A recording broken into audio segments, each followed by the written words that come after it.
Bueno, pues llegado este momento solo me queda presentarle al primer ponente, don Andrés Brito Galindo, que entre otras cosas es doctor en periodismo, máster ejecutivo y COAS, licenciado en Sagrada Teología, técnico especialista en informática, productor de contenidos audiovisuales, experto en responsabilidad social corporativa, profesor de antropología educativa en el Instituto de Teología para Laicos de Tenerife, profesor de Relaciones Internacionales en la Universidad Miguel de Cervantes de Valladolid y miembro de Édices, que es lo que hoy te trae aquí.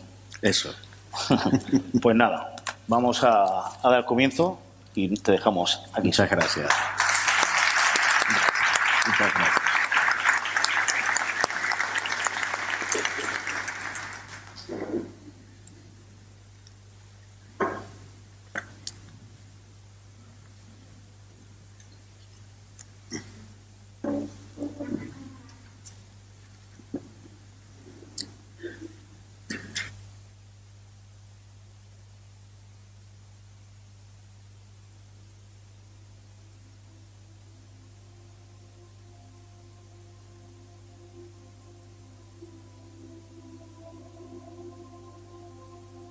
Según relata el Nuevo Testamento, Jesús de Nazaret fue ajusticiado por las autoridades de su tiempo y condenado a ser crucificado. El Evangelio según San Juan indica explícitamente que, tras su muerte, José de Arimatea, uno de los discípulos clandestinos de Jesús, pidió autorización a Pilato para retirar el cadáver. Dado que el cuerpo manaba sangre por la nariz y por la boca, colocaron alrededor de su cabeza un sudario que quedó profusamente manchado. Según la tradición, ese sudario es el que se conserva en Oviedo desde tiempo inmemorial. Se trata de una tela muy arrugada, agujereada y recosida que presenta unas huellas que merecen ser estudiadas. Para su análisis, los investigadores aplican la terminología que aparece en pantalla, haciendo una distinción entre el anverso y el reverso de la tela. Se observa con claridad un eje de simetría en la configuración de las manchas, ya que el sudario fue doblado por la mitad cuando la sangre todavía tenía la propiedad de empapar el tejido. Todas las manchas han sido convenientemente cartografiadas para poder comprender su configuración. Las personas que se hicieron cargo del cadáver de Jesús, según indican también los evangelios, lo envolvieron en una sábana limpia, tal y como era la costumbre de los judíos en el siglo I a la hora de sepultar. Esta sábana es lo suficientemente larga como para envolver el cuerpo de un varón adulto, cubriéndolo por delante y por detrás, tal y como se aprecia en esta animación. El Evangelio según San Juan también indica que el cadáver de Jesús quedó en el sepulcro envuelto en la sábana y que el sudario con el que le habían envuelto la cabeza quedó enrollado en un lugar aparte. El domingo por la mañana, cuando las santas mujeres acudieron al sepulcro para terminar de embalsamar el cadáver, descubrieron que el cuerpo había desaparecido. Sin embargo, tanto la sábana como el sudario permanecían en el interior de la tumba, tal y como la comitiva fúnebre los había dejado colocados en el momento de la sepultura. La sábana se conserva en la ciudad italiana de Turín, pero el hecho de que presente manchas compatibles con las que podemos observar en el sudario de Oviedo indica que, probablemente, envolvieron el cuerpo de la misma persona el mismo día. Este congreso pretende explicar la correlación que existe entre las manchas de sangre presentes en ambas telas. En esta cariñosa presentación que me han hecho y que agradezco de todo corazón, se les ha olvidado decir una cosa muy interesante, y es que están ustedes delante de un aborigen de una isla tropical, porque yo soy chicharrero, yo soy de Tenerife. ¿Cuántos de ustedes han estado en Tenerife? Muchas gracias. ¿A cuántos les gustaría ir?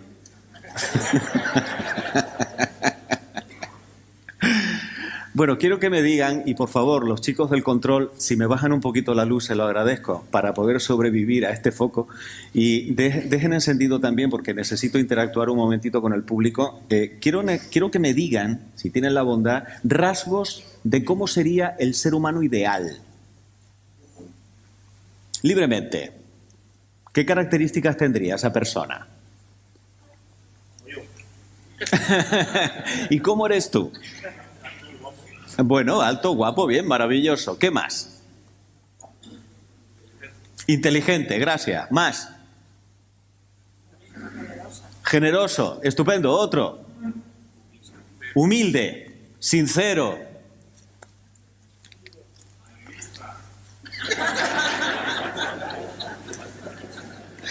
Pues fíjense cómo la telepatía me ahorra de saliva muchísimo, porque a lo largo de las veces en las que he dado esta conferencia, estas son las cosas que me han dicho, más o menos lo que ustedes han indicado también, por una razón muy sencilla, y es que a todos nos gustaría ser así. O también yo me planteo lo siguiente: ¿qué harías si te encontraras con una persona así? Yo te voy a decir lo que haría yo.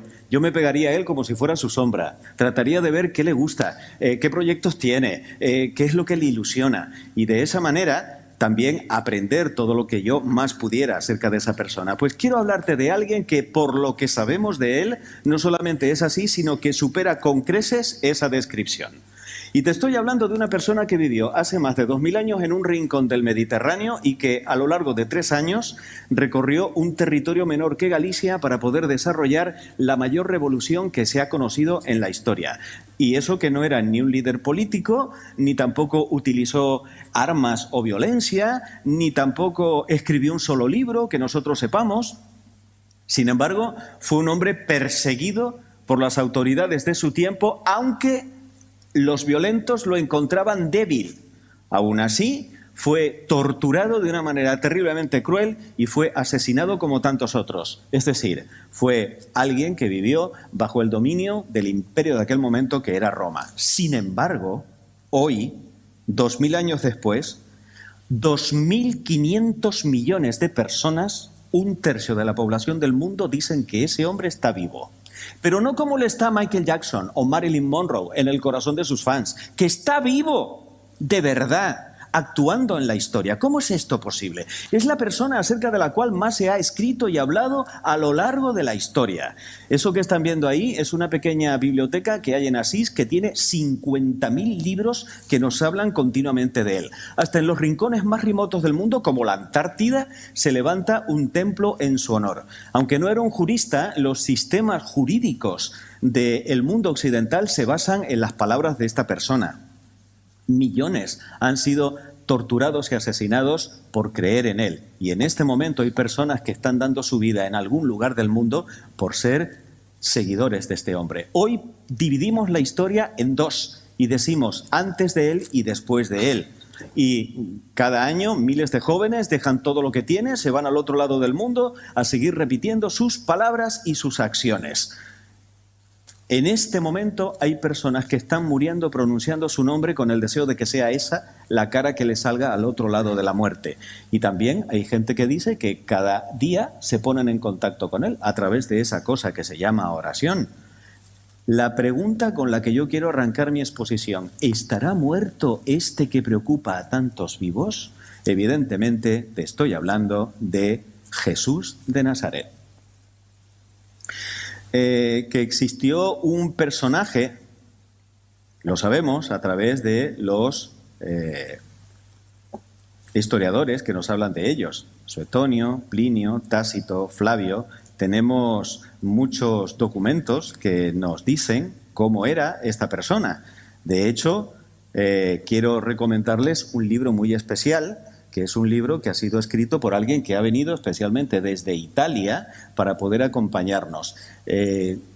Por favor, tengan la bondad de darle un cariñoso saludo, una bienvenida de parte de España a la profesora Emanuela Marinelli, que la tenemos aquí delante. Póngase de pie, haga el favor.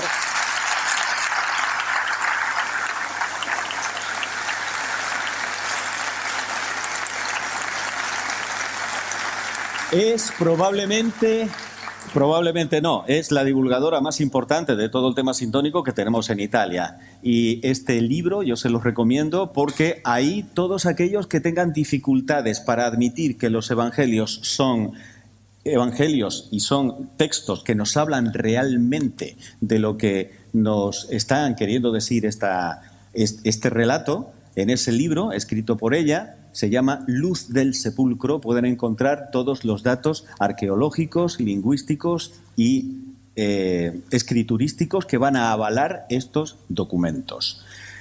Professoressa, io sono molto contento con il suo libro, è veramente impressionante. Voglio sentire le sue parole alla fine di questo congresso. Ya que estamos, tenemos también aquí a otro miembro eminente del equipo de investigación, el doctor Felipe Montero, que es el químico que ha estudiado el sudario de Oviedo. Por favor, otro fuerte aplauso para él. Tengan la bondad.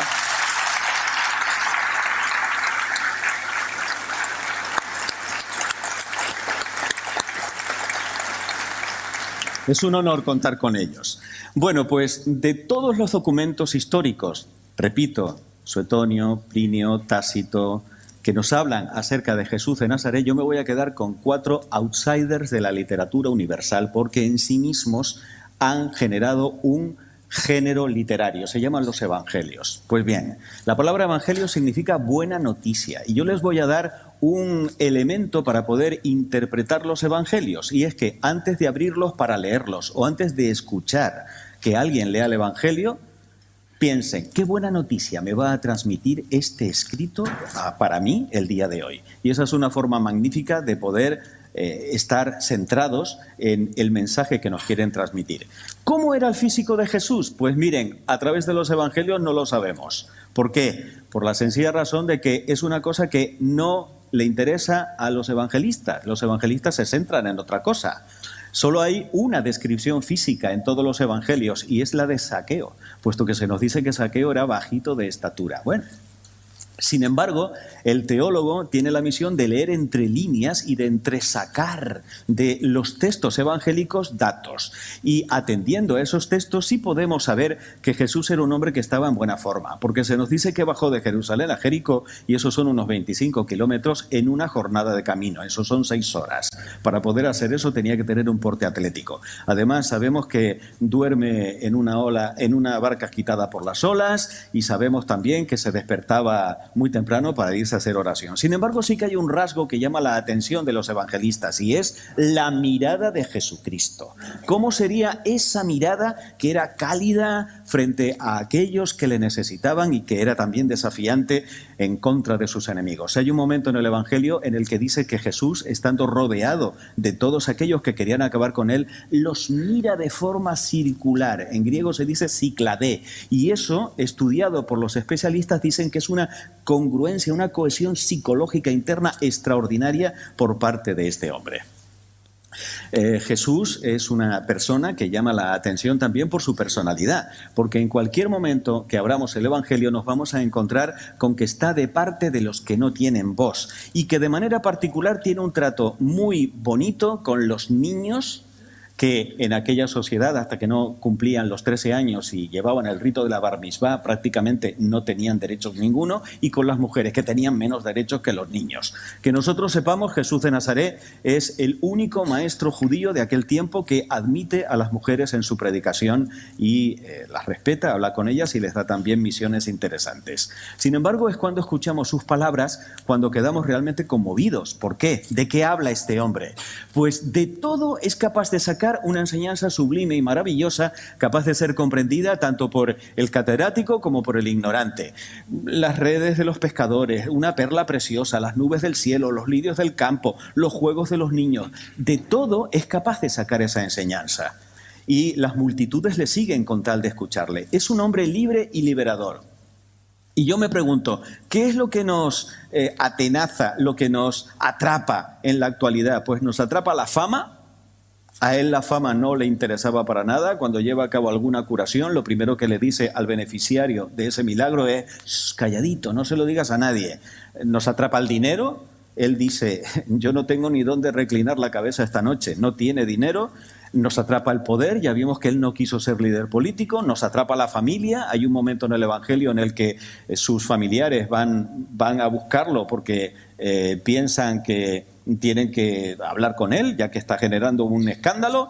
En ese momento también iba María. Yo estoy convencido, según dice el Evangelio, de que María fue para evitar pues que hicieran pasar a Jesús un mal rato. Y sin embargo, él dice que familia es aquellos que cumplen la voluntad de Dios, con lo cual nos incluye también a nosotros. Los amigos tampoco le atrapan. Nadie quería a Pedro más que Jesús, y sin embargo cuando Pedro, que no entendía nada, pobrecito, quiere apartarlo de su misión, Jesús también lo reprende. El miedo tampoco tampoco hace mella en él, de tal forma que frente a su enemigo en aquel momento, Herodes, por ejemplo, él no tiene miedo tampoco de enfrentarse incluso en público. Bueno, pues si es un hombre tan valiente, ¿qué es lo que dice? ¿Cuál es el centro de su mensaje? No he venido a hacer mi voluntad, sino la de aquel que me ha enviado. Y el gran proyecto de Jesucristo tiene nombre, se llama establecer el reino de Dios en el mundo, o de manera más precisa, establecer el reinado de Dios en el mundo, tal y como un judío de aquel momento era capaz de entenderlo, pero superando con creces todos los conceptos que en aquel momento estaban en boga. Este mundo se basa en tres cosas, que son las que están ahí: el poder, el tener y el placer. Y esto de establecer el reinado de Dios es darle la vuelta a la tortilla. Y frente al poder, el servir. Frente al tener, el compartir. Y frente al placer, el deber cumplido, que es un placer maravilloso que nadie nos puede quitar cuando lo llevamos a cabo. Por lo tanto, él dice algo revolucionario: convertíos y creed que ya está entre vosotros. Es decir, tenemos ese reino en potencia dentro de nuestro corazón. Sigamos avanzando en el conocimiento de este hombre extraordinario, porque resulta que cuando le oímos hablar a sí mismo es cuando de verdad quedamos estupefactos, porque con sus palabras lo que nos está diciendo es que es Dios hecho hombre. Y para que vean que no me lo invento, aquí tienen algunos ejemplos. El Padre del cielo y yo somos una misma cosa. El que me ha visto a mí ha visto al Padre. Mi Padre y vuestro Padre. Se atribuye una relación única con el Padre del cielo. Y emplea una palabra que utilizaban los niños chiquititos, Abba, para referirse al Padre, que la traducción más correcta, no se escandalicen, es papuchi. Es una cosa muy cariñosa. Y esto causó un escándalo en aquel momento. ¿Por qué? Pues porque al Dios del cielo prácticamente no se le podía nombrar. Y de hecho había que decir el Todopoderoso, el Altísimo, y que alguien hablara de esa manera de aquel Dios tan lejano era algo que llamaba la atención. Fíjense qué cosa tan interesante. El mayor legislador de la historia de Israel había sido Moisés, que era el que había pactado la alianza del Sinaí. Y sin embargo, Jesús le enmienda la plana a Moisés, lo que de manera implícita está dando a entender que Él es Dios, puesto que en esa alianza pactada por Dios y el pueblo de Israel, si alguna de las dos partes cambia la alianza y no era el pueblo de Israel, el otro tenía que ser Dios. Esto lo entendieron perfectamente los judíos, sus enemigos, cuando dice: tú con tus palabras te haces Dios siendo un hombre. Además dice, antes de que Abraham existiese, Abraham había vivido 1750 años antes, yo soy. Es decir, habla de una preexistencia. Tus pecados te son perdonados. ¿Quién es este que es capaz de perdonar los pecados? Yo os juzgaré el último día. Cuando lo observamos desde un punto de vista lo más objetivo posible, es que tiene que haber llamado la atención en aquel momento. Nadie va al Padre si no es por mí. Y lo más fuerte, yo soy el camino, la verdad y la vida. Dicho de otra manera, o se es santo en Cristo o no se es santo de ninguna manera. Pues imagínense que ahora aquí en medio de la plaza de Abarán hay un tío que dice que es Dios. Pues tenemos solo tres posibilidades. Es lo que se llama el trilema de Cristo. O está loco, o está mintiendo, o dice la verdad. Vamos a plantear estas tres hipótesis, a ver qué pasa. ¿Está loco? Miren, este hombre es increíblemente inteligente. Continuamente a lo largo del Evangelio le están poniendo trampas subrepticias para poder atraparlo. Por ejemplo, ¿tenemos que pagar el tributo a Roma? Si dice que sí, es que va en contra del pueblo de Israel. Si dice que no, es que va en contra de Roma. Ya está, ya lo podemos atrapar. Respuesta de Cristo: enseñadme la moneda. ¿De quién es esta imagen? Del César. Pues dadle al César lo que es del César y a Dios lo que es de Dios. ¡Genial! Una respuesta genial. Otra, maravillosa. Resulta que encuentran con que hay una mujer que ha sido atrapada en flagrante adulterio. ¿La matamos? Si dice que la matamos, ¿dónde queda su misericordia? Y si dice que no la matamos, va en contra de la ley de Moisés. Pues con 12 palabras, amigos y amigas, el discurso más corto de la historia y más contundente, porque con 12 palabras le salvó la vida a la chica. El que esté libre de pecado, que le tire la primera piedra. Y la chica sobrevivió. Maravilloso. ¿Está mintiendo? Bueno, es difícil pensar que un hombre que es el epítome de lo que es la cumbre moral de la humanidad esté mintiendo. Alguien que se comporta de la manera en la que lo hace con aquellos que más lo necesitan. Este hombre tampoco está mintiendo. Ni está loco ni está mintiendo. Pues nos queda que dice la verdad. Y claro, con toda propiedad podemos preguntar, ¿lo demostró? Y aquí es en donde viene el hecho de que yo voy a plantear 3 posibilidades de demostración de que lo que dice este hombre es verdad. Primero, los milagros. Esto de los milagros hoy en día tiene muy mala prensa. Cuando el propio Jesús atribuye un elemento demostrativo a los hechos que él lleva a cabo de manera extraordinaria. Si no me creéis a mí, creed a mis obras. Los ciegos ven, los sordos oyen, los muertos resucitan. Si esto no se hubiera dado entre ellos, primero no lo hubieran creído y segundo le hubieran dicho, ¿pero de qué estás hablando? ¿Qué muertos? ¿Qué ciegos? Precisamente se lo tomaron muy en serio porque veían que aquellas cosas estaban cumpliéndose. De hecho, por ejemplo, el Talmud de Babilonia dice que ese tal Cristo los embaucaba con sus hechicerías, con lo cual de manera implícita está reconociendo que era capaz de hacer cosas extraordinarias. Si ustedes se van al Evangelio de San Juan, no van a encontrar la palabra milagro. Lo que van a encontrar es la palabra signo. ¿Por qué? Porque siempre son signos. ¿De qué? Del amor que tiene Jesús por aquellos que más sufren. Nunca verán a Jesucristo emplear un milagro en su propio beneficio. En el momento en el que le dicen cuando lo están crucificando, venga, bájate de la cruz, demuéstranos que eres el Hijo de Dios. Eso hubiera sido emplear ese milagro en su beneficio y vemos que Jesús no lo hace. La enfermedad está vencida con este hombre. Es como si de repente le proporcionara al enfermo una hipervitalidad que regenerara sus tejidos. De la misma forma que también es capaz de dominar la naturaleza, anda sobre el mar, detiene una tormenta. La naturaleza jamás obedecerá una orden humana. Cambia el agua en vino. Y también se dicen resurrecciones en el Nuevo Testamento, el hijo de la viuda de Jairo, de la viuda de Naín, la niña de Jairo, el de Lázaro, que es el más contundente, el más evidente. Sin embargo, tendrían que ser más bien reanimaciones, porque volvieron a la vida nuestra, a la vida cotidiana, y al cabo de un tiempo volvieron a morirse. La resurrección de Cristo es otra cosa. Segunda hipótesis de demostración, las profecías. Esta particularmente fueron las que a mí me tocaron el corazón y me llevaron a creer en Jesucristo. Es un testimonio personal que les estoy dando. Vuelvo otra vez a lo que es la objetividad de lo que estamos viendo. Centenares o incluso miles de años antes de que se viniera al mundo este hombre, ya tenían muchísimos datos los judíos acerca de él. Es más, los profetas no son adivinos, no se confundan. Los profetas son personas que hablaban en nombre de Dios para animar al pueblo de Israel cuando pasaban por malos momentos o para reprenderlos cuando se apartaban de la alianza. Vamos a ver algunos ejemplos. Jacob, 1800 años antes de que naciera este hombre, dice: el Mesías será de la tribu de Judá y despertará la expectación de la gente. Se cumple en Jesús.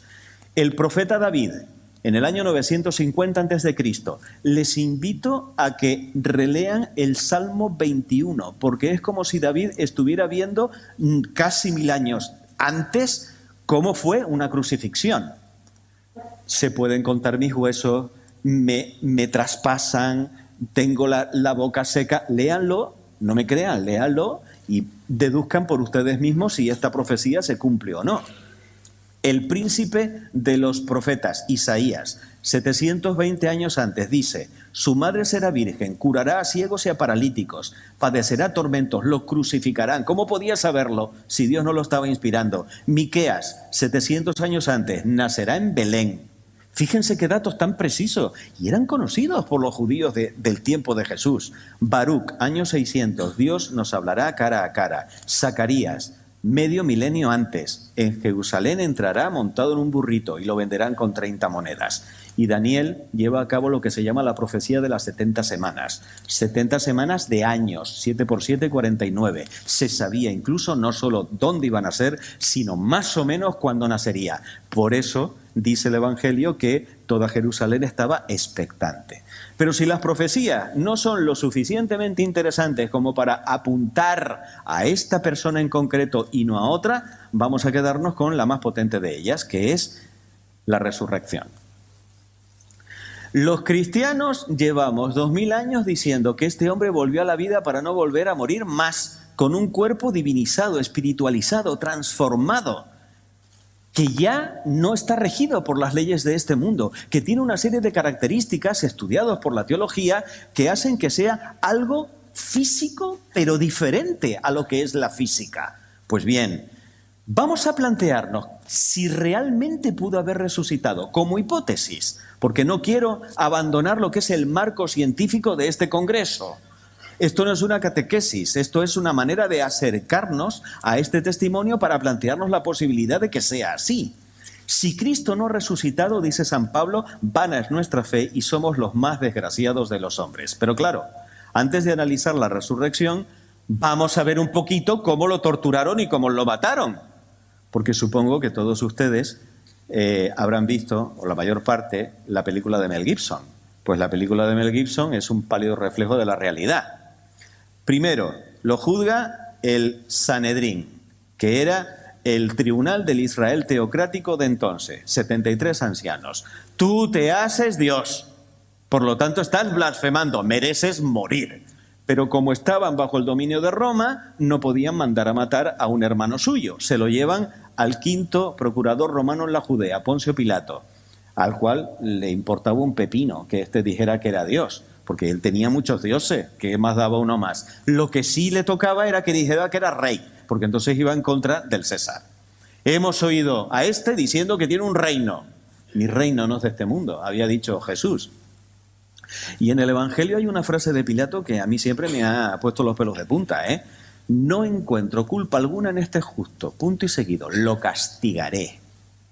Es decir, lo declara inocente, pero lo manda a castigar. Es una estratagema para tratar de salvarle la vida, porque Pilato piensa, vamos a golpearlo un poquito y que la gente vea sangre, a ver si se calman y dejan vivir a este pobre hombre.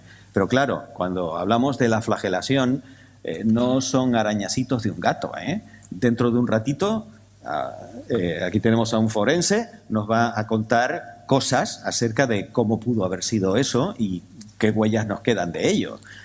Hoy en día sabemos que tuvo dos agresores, uno a la derecha y otro a la izquierda, y que se encontraba encorvado. De hecho, como pueden comprobar, toda la espalda estaba arada, probablemente estaba desnudo, puesto que las nalgas tienen la misma profusión y profundidad este tipo de heridas, que fueron causadas por el flagrum taxilatum, un látigo terrible que popularmente se conocía como la caricia de Satanás. Esa escena en la película de Mel Gibson, vuelvo a repetir, es nada comparado con la realidad, con lo que sabemos hoy en día que sufrió.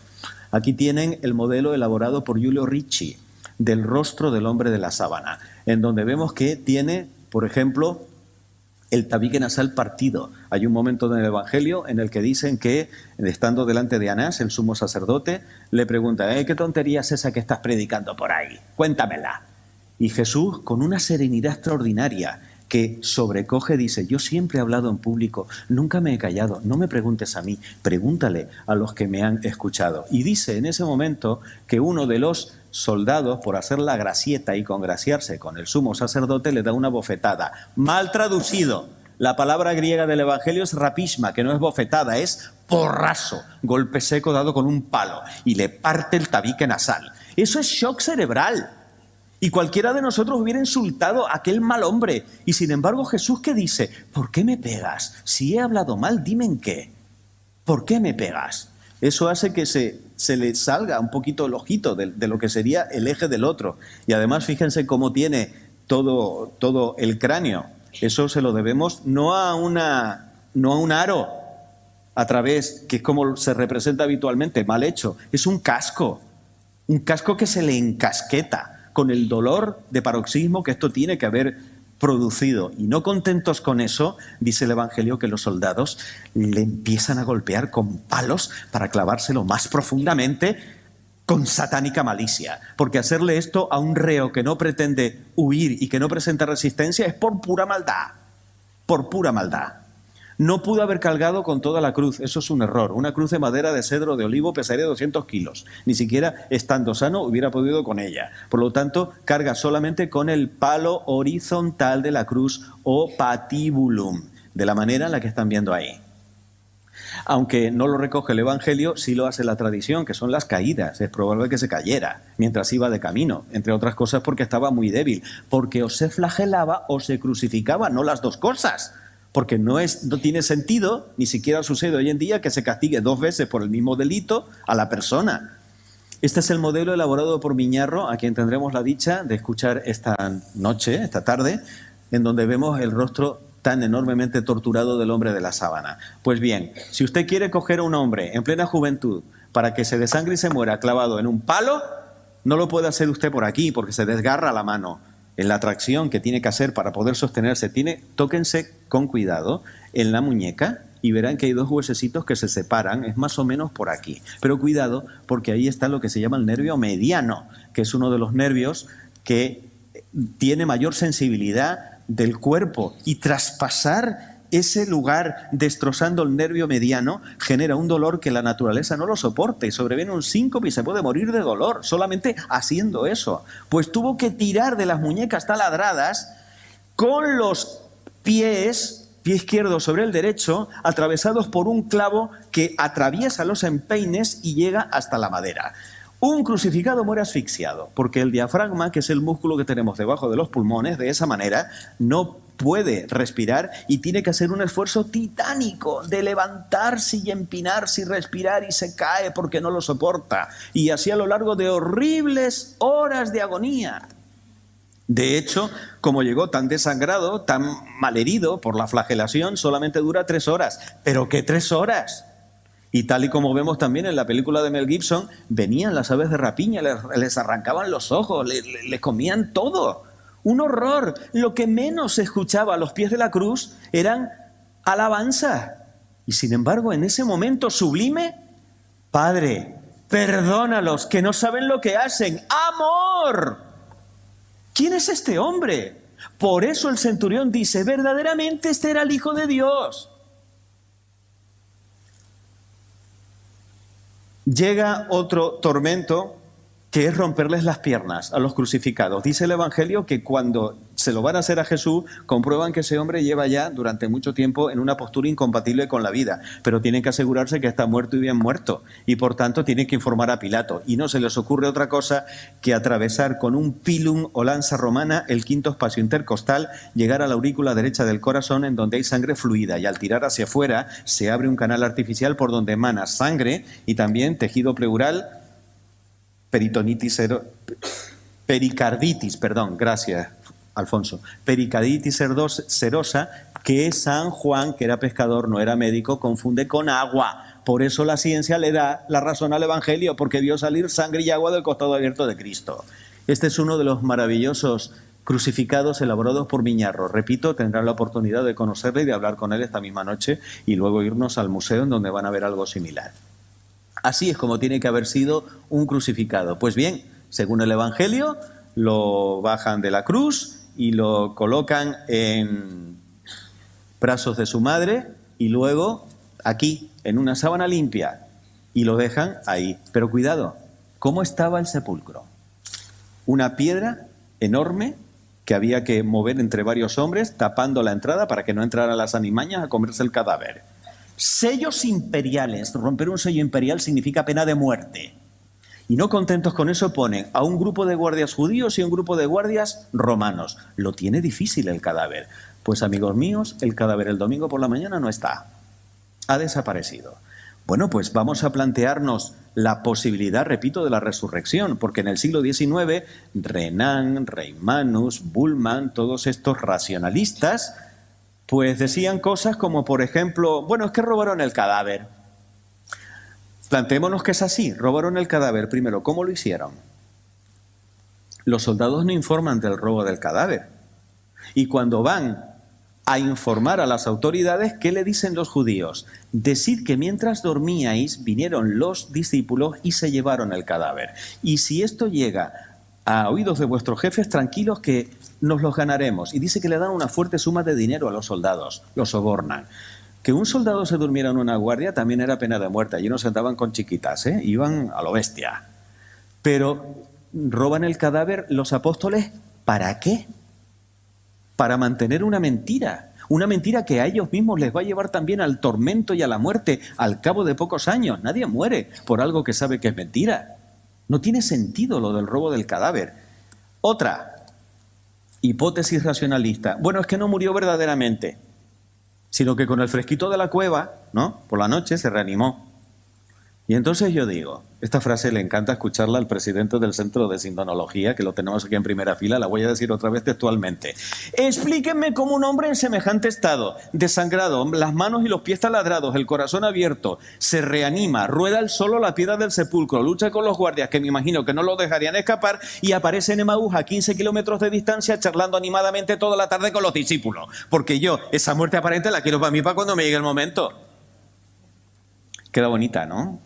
Sí, entre otras cosas porque es contundente y es verdad. Y al final digo yo, qué muerte aparente, qué tontería. Este hombre estaba muerto y bien muerto.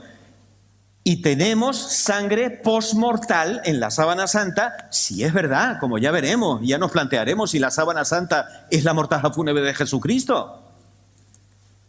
Otra. Bueno, es que en realidad fue una alucinación colectiva.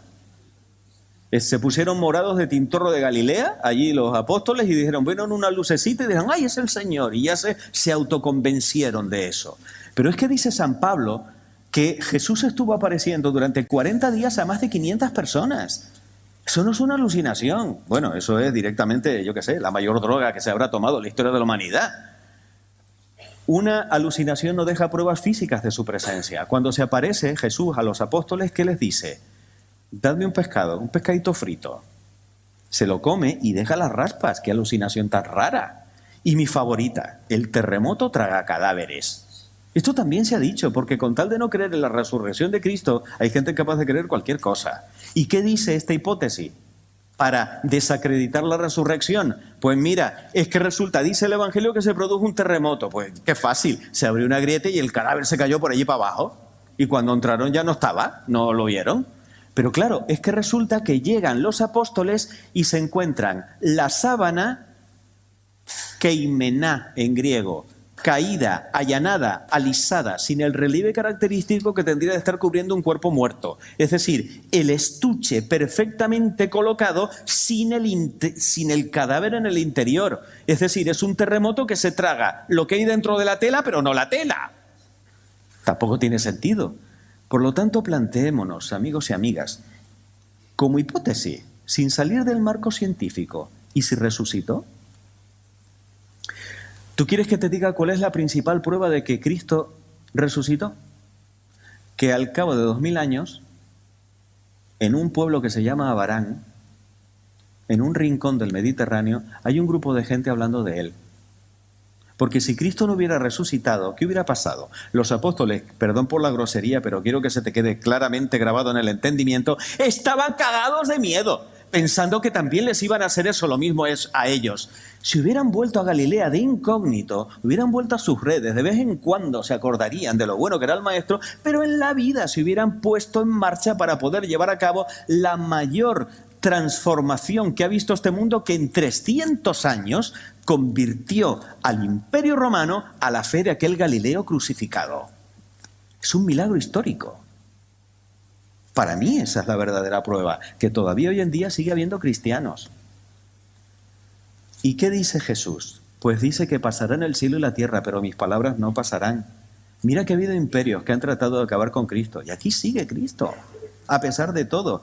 Yo estaré con vosotros hasta la consumación de los siglos. Y ahora voy a escuchar a los cristianos, a ver dónde creen que está. Si es verdad que está vivo, ¿dónde está? Bueno, pues, según los cristianos lo podemos encontrar en los hermanos que me rodean. Donde haya dos o más reunidos, allí estoy yo, en medio de ellos, aunque no me vean. También me lo puedo encontrar en su iglesia.